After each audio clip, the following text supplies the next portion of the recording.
আয়নাবাজি নামে যে একটা সিনেমা আছে সেটা জানতাম, কিন্তু আয়নাঘর নামে যে একটা বন্দিশালা আছে যেখানে নিরপরাধ মানুষদের সিনেম্যাটিক স্টাইলে অত্যাচার করা হতো সেটা জানতাম না ভাই। কেউ কেউ লিখকে নিয়ে কেউ কোনো কথা বললেই শুনতাম অমুক নেতা গুম হয়ে গেছে, তমুক সেনা গুম হয়ে গেছে। যারা গুম হয়ে যেত তাদের বেশিরভাগদের নিয়ে আসা হতো এই আয়নাঘরে। এই বন্দিশালায় ৩০০টি সেল বা কক্ষ রয়েছে। গুম হাউসের প্রতি সেকশনে আছে ৫টা করে রুম, প্রতি ৫টা রুমের সাথে একটা করে বাথরুম। বন্দীদের নিয়ম করে দিনে ৩বার চোখ বেঁধে টয়লেটে নিয়ে যাওয়া হতো যাতে তারা সেখানকার কারো মুখ দেখতে না পায়। ৪ দেয়ালে ঘেরা সেলগুলোয় শুধু একটি বাতি ছাড়া আর কিছু থাকতো না। সেলের একমাত্র প্রবেশদ্বারে ভেতরে লোহার গারদ ও সামনে লাগানো থাকতো কাঠের দরজা। আরো আছে কয়েকটি সাউন্ড প্রুফ কক্ষ যেখানে বন্দীদের নির্যাতন করা হতো। কোন রকম প্রমাণ কিংবা সাক্ষ্য ছাড়া শুধুমাত্র সন্দেহের জেরে এসব লোকদের তুলে এনে বছরের পর বছর বন্দী করে রাখা হতো আয়নাঘরে। কেউ সরকারের বিপক্ষে গলা উঁচু করলে কিংবা তাদের বিরুদ্ধে দাঁড়ানোর সাহস দেখালে তাকে আয়নাঘরে ধরে নিয়ে আসতো ডিজিএফআই। টানা ১৬ বছর এই স্বৈরাচার সরকার ক্ষমতা থাকাকালীন কত যে পিতা সন্তান হারা হয়েছে,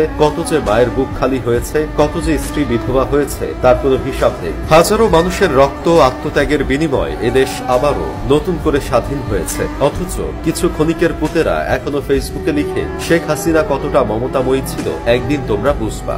বলছি কি ক্ষণিকের ছেলেরা, মানবতার আম্মা তো তোমাদের এতিম করে হেলিকপ্টারে করে পালিয়ে গেল। সে যদি এতটাই মমতাময়ী হতো তাহলে যে পরিস্থিতি আসুক না কেন তোমাদের এই করুণ অবস্থায় ফেলে চলে যেতে পারত না। যাই হোক, শেষমেশ আমি গোলাম হোসেন একটা কাজের কথা কই। এক মাদার প্লাস্টিক 16টা বছর লন্ডনে বসে থেকে ভিডিওতে বকবক করেছে। এখন নতুন করে আরেক মাদার প্লাস্টিক যুক্ত হয়েছে যে লন্ডনে বসে ঘেউ ঘেউ শুরু করেছে। তোরা দুই মাদার প্লাস্টিক লন্ডনেই বসে থাক, তোরা যদি দেশে আসিস তাহলে পোলাপান তোদের নিয়ে খেলবে।